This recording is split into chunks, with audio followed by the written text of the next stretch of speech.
Bonjour et bienvenue sur le podcast One Thing in a French Day. Aujourd'hui, mercredi 24 avril 2024, cet épisode, le numéro 2359, s'intitule « Le Parlement européen de Strasbourg ». J'espère que vous allez bien et que vous êtes de bonne humeur. Je m'appelle Laetitia, je suis française, j'habite près de Paris et je vous raconte au travers de ce podcast un petit bout de ma journée. Vous pouvez vous abonner pour recevoir le transcript, le texte du podcast sur onethinginafrenchday.com. Découvrez sur le site la version qui vous conviendrait le mieux et ainsi profitez de tous les avantages qu'il y a à recevoir le texte tel que je l'ai écrit, orthographié, découpé, conjugué, etc. L'abonnement commence à 3 € par mois pour une douzaine de textes chaque mois. Le Parlement européen de Strasbourg. Je vous souhaite la bienvenue au Parlement européen, nous a dit l'homme de la sécurité qui fait le premier barrage. Je vous souhaite la bienvenue au Parlement européen, nous a dit la jeune femme qui nous a remis, après le passage de la sécurité, un sticker jaune à coller sur notre veste. Bienvenue au Parlement européen, nous a dit une autre jeune femme quand nous sommes arrivés dans le bâtiment rond du Parlement.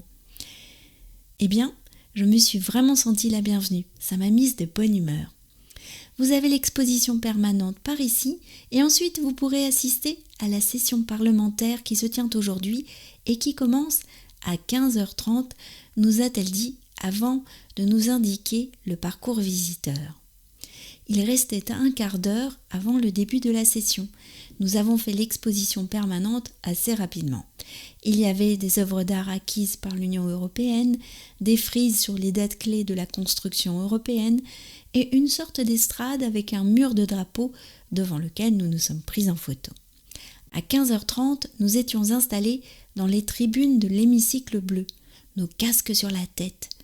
Tous les débats sont traduits car les représentants européens parlent souvent dans leur propre langue. Pour le français, c'était le canal 3. Nous pouvions changer de canal ou jouer sur le volume grâce à des boutons et un petit écran dans notre accoudoir de gauche. On apercevait les traducteurs dans les cabines derrière l'estrade du président. Nous avons eu 3 voix différentes pendant l'après-midi, en fonction des langues traduites en français. Justement, sur la grande estrade du président, il y avait un certain nombre de personnes. Pendant toute la séance, il y a eu des allées et venues. Le président lui-même s'est absenté, laissant sa place à une femme, Madame Chair, comme l'appelaient les intervenants, avant de revenir pour le vote. Nous avons assisté à un débat en urgence de l'Assemblée parlementaire du Conseil de l'Europe sur une convention cadre sur l'intelligence artificielle et les droits de l'homme. J'ai cru comprendre qu'il s'agissait de voter sur un avis de rapport à propos du premier traité international sur l'intelligence artificielle.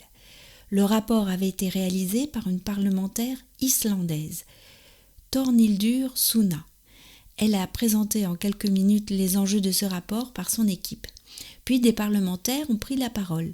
Certaines interventions ne faisaient que dire des généralités, mais d'autres étaient passionnantes. Surtout sur le fait que le traité engageait beaucoup le secteur public, mais peu le secteur privé. Qui va engranger les bénéfices de l'IA ? A demandé un parlementaire roumain. Les filles n'en perdaient pas une miette. Elles écoutaient parfois en français, en italien ou en anglais. Le grand jeu était aussi de situer l'intervenant dans l'hémicycle. On le voyait sur des écrans géants, mais le repérer précisément dans la salle, c'était autre chose. On nous avait dit qu'il n'était pas possible de prendre des photos ou des vidéos dans l'hémicycle, mais les parlementaires ne se gênaient pas. On voit qui va publier sur son compte Insta, a dit Michaela en riant. Finalement, le vote a eu lieu. L'avis a été adopté à l'unanimité avec 66 voix. Et nous, à l'unanimité, nous avons passé un super après-midi au Parlement européen. One Thing in a French Day, c'est fini pour aujourd'hui. Je vous retrouve avec grand plaisir dès vendredi pour un nouvel épisode du podcast.